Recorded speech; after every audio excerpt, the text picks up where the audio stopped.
Sorry, it's the Juggernaut. Walks straight past, squeezes everyone out. Yeah, there it is. Huh? Joy, you alright? What? Joe? Yeah. You good? Yeah, good. We need to get Joe's like personality out, don't we? I'm sure he's got some ruthless personality in the gym. He's very calm. He's very calm and collected. He's a very nice character, but when you get until I get in the ring. Yeah, until when he gets in the ring, then is, as Lenroy Thomas is going to find out tomorrow night, he's an absolute beast. And I've said this before, he's been breaking all sorts of records in the gym. Whenever I make David Haye and Joyce train together, they push each other to the absolute limit. And this is the guy who I believe, and so does David and Richard Schaefer and Sam Jones and Adam Morelli, we all believe he's going to be the next heavyweight champion of the world because he's proving it in the gym. He's sparring amazingly well.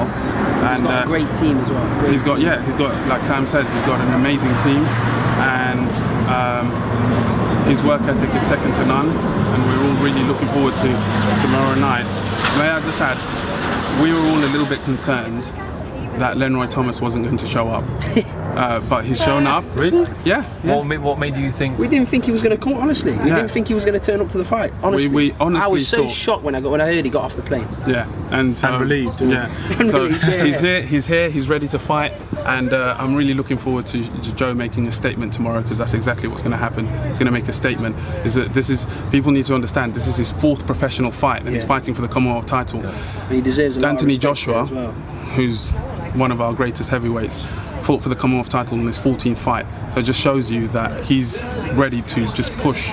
If you ask Joe after Lenroy Thomas, would you fight for the heavyweight title of the world? He would say yes. He'd say yes in a heartbeat, and that's the kind of person he is. And so we're under no illusion that he's going to be the next big thing.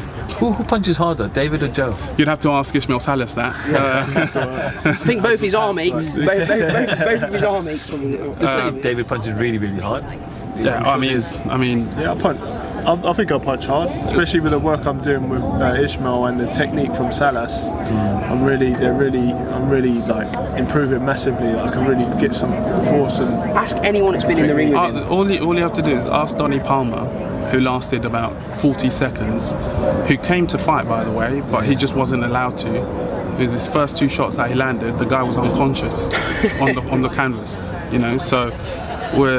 Tomorrow we're in for a treat, and after the fight you can ask Lenroy Thomas who punches hardest, who's ever hit him before, and I'm sure he's going to feel like the whole ceiling is coming down on him. Yeah. Trust me, after the first jab he'll feel like the whole ceiling is coming down on him.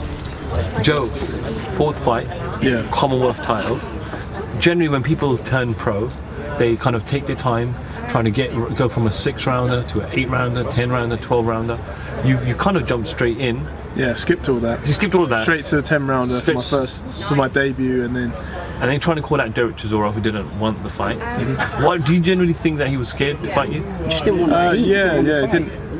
And obviously, I don't think it made sense to him to get beaten by a. Was it 2-0? A 3-0 novice. Yeah. So. He would have been a 2-0 novice. He would have been a 2-0. You know, when you ask that, if you've asked that question of Derek, he'll probably say, "Oh, the money wasn't right," and blah blah blah. Yeah, he made like these ridiculous offers, knowing that we won't take the. He wasn't taking the fight. He wanted David's whole purse. Yeah, he got offered more money than he's fought for in his last few fights. He got offered 5 times the money, and against a 3-fight novice, anyone would do that, right? Especially when you've been Derek Chisora, who's fought for world titles and stuff. That shouldn't be a problem. He's fought everyone. But Derek has his own agenda. I don't think he was scared. It's the wrong word to use that, say scared with Derek. Derek's a proper warrior, and he'd fight anyone. But I just think he knows what the outcome of the fight would be, and where would it leave him. He's nowhere, isn't he? He's a journeyman if Joe beats him. So he's got nothing to gain from beating Joe. So I see his point. If I would have advised Derek Chisora, there's no way I'd have took the fight, because he's going to get horrendously beaten up. So it makes no sense. So what's the kind of the plan now? Obviously, let's say you're successful on Saturday night. Not let's say. I have to say let's say. No. Yeah, you can't. We will be. We will be boxing. successful. We'll have this conversation again after May 5th. Yeah, but we will be successful with both David Hoping and that Joe. you're successful on Saturday night. And let me rephrase. Yeah. What's kind of the plan? Obviously in the UK you've got Daniel Dubois. He'll fight again in a few weeks' with, time. With Frank Warren, who Frank obviously raves about him and speaks very highly of someone like Daniel Dubois, and he's a similar record. I think he's 6-7 fights in Frank as well. Frank wouldn't put Daniel Dubois in with Joe anytime soon. No chance. No chance in this. For that kind of heat. No chance. Daniel Dubois is mixing it at the southern area level. I think he's been actually fighting Tom Little today. Yes.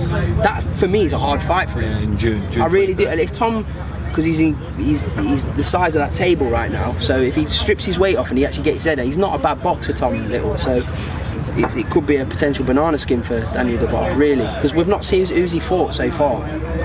The geezer he fought in the first fight looked like Alan from The Hangover. It's a fact. Look, go back and have a look Cower at him. in the corner. Can have a look at him. So, but he's a great potential. He's one for the future. But right now, they're yards apart, in my opinion. Obviously, let me just get your opinion on just heavyweight boxing, since it's a heavyweight fight tomorrow and we've got Joe here as well. Obviously the world's trying to want the big undisputed clash between Anthony Joshua and Deontay Wilder. There's a lot of clashes. Deontay Wilder's team coming out to the media, sharing emails, correspondence. Eddie Hearn speaking to the media. No one's sitting in a room. Someone sends one offer of 12.5, the other sends another offer of $50 million. And I agree with what Eddie's saying. Like, you can't accept an offer where you can't see the offer. So all Eddie's saying is, show me the money and let's talk. We're very interested. So I agree with him, to be honest. Like, because you could be talking about the fight money after the fight. I could say to somebody, we'll give you 100 million. It's an IOU. Take the fight. Yeah, exactly that. I think a lot of the American media was saying to Eddie as well that what Wilder's team is saying is there's 50 million guaranteed. Yeah. Do you accept the 50 million? We're not asking to accept any other terms. We're not asking to sign anything. Do you verbally accept the 50 million? If you accept the 50 million, then let's sit down and discuss everything else. See, from my point of view, I know that negotiations are sometimes drawn out and very complex and all the rest of it. I'm sure that if you ask both fighters, they'd want to make the fight. But it's the team around them, it's their job to protect the fighters and to make as much money as they can from the fight, because they're both champions. So whether the fight will happen or not, who knows? Sometimes some of the greatest fights haven't been made until it's too late. Like Mayweather-Pacquiao, that took years in making until they were both that was Pacquiao's fault. Too late in age, and maybe not from Mayweather's, but maybe from Pacquiao's point of view. So who knows? Hopefully it'll get made, but if not, then I'm sure they'll both go on to fight. Especially for AJ, he's got loads of options, and with Tyson Fury potentially coming back, I'm sure that they'll try and make that fight at some stage. Joe, just for you, obviously it was a couple of days ago since that huge clash between Anthony Joshua and Vladimir Klitschko. Since then, Anthony's fought Carlos Takam and Joseph Parker. What have you made of Anthony's performance since, one, and then what do you make of Anthony Joshua as a fighter overall?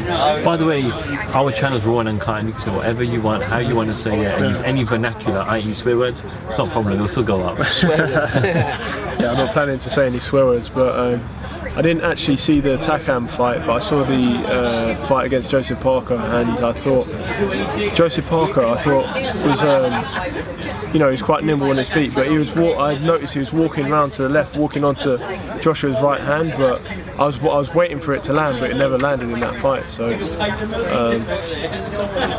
I don't know. I thought he would have taken him out, but it was a. He did what he had to do, didn't he? It was a good boxing match, but obviously not so exciting for the fans. When do you think? Whereas the Klitschko fight had lots of drama and action. He nearly got taken out in, what was it, the sixth round? Sixth round, yes. Yeah, and he was like nearly, he's really wobbled like for the whole round, and I think, if Klitschko was me, like if I was Klitschko, I would have gone in and steamed in at the opportunity, but he was like just on his back foot. So that was a close one, but and then he obviously took him out there in with that fantastic shot. Eddie Hearn always says that it was very early for Joshua to take on Charles Martin initially for the world heavyweight title. I think it was his 17th, 18th fight, something like that. When do you think you're ready to kind of step up to that world elite level? Charles Martin is not world elite level. Well, if it's a Charles Martin, I'll take the fight tomorrow. But I think it's obviously the right, taking the right fight at the right time.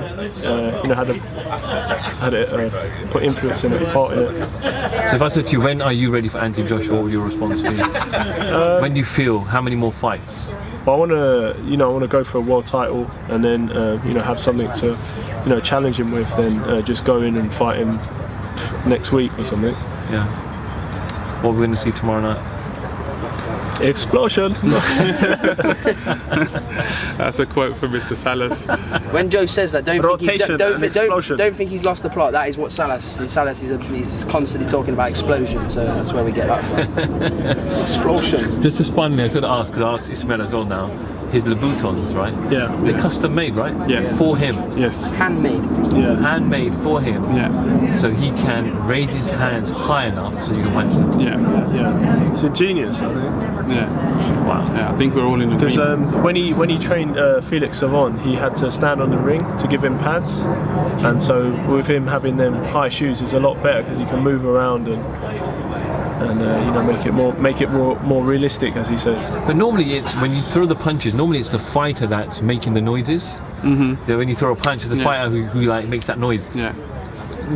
With Ismail, it's actually Ismail making the noise himself, isn't he? Ismail is Latin. He's got that Latin American fire. You can't stop him doing. He's very expressive, and he's an amazing character to have around the gym and to be teaching all of us. We feel very lucky, and you can't argue with his record. WBA Trainer of the Year twice, 20-odd world champions, countless Olympic champions. I mean, the guy's an absolute legend, and he takes people on that he knows he can make world champions of, and that's why he's taking on Joe. And we're under, like I said before, we're under no illusion that this is the next heavyweight champion of the world. Joe, thank you for popping in and giving a cameo. Yeah. As they say, we gotta work on you though. We gotta really get Joe raw and uncut. What do you think, Sam? Yeah. He's already. Listen, his personality. You have to catch him off guard. Yeah. And when he's at. Well, you've got a lot of personality, so maybe you need to work on him a lot more. Well, listen, that sounds wrong. Listen. All I've got to say is, Joe. Hey. Joe has an amazing personality, but at the moment he's in fight mode. Yeah, he's fighting tomorrow, and he's focused and concentrating. Watch out for his entrance tomorrow, and then you'll see what personality he is. Yeah.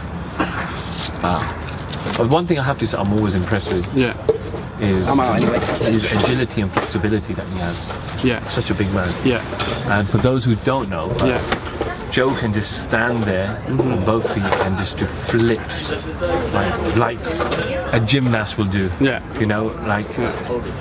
So stuff like that is very, very impressive. I'm sure that gives him a bit more flexibility and agility on his feet.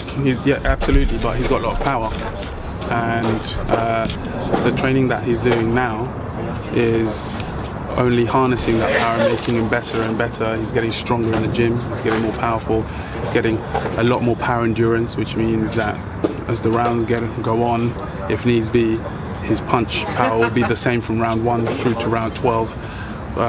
I'm very excited to be training him, and I very much look forward to his fights. It's an absolute joy for me, and like I said, he's a great person to work with. Ruben, just before we sign out, do you want to plug where we can kind of catch you on social media, your Twitter, your Instagram, so that people can see your work and what you do? My Instagram is Ruben Tabarez Wellness, and my Twitter is Ruben Tabarez, and just contact me on there if you need anything. If you need anything and you've got money. These guys are keeping me busy for now. Nothing happens for free, right, Joe?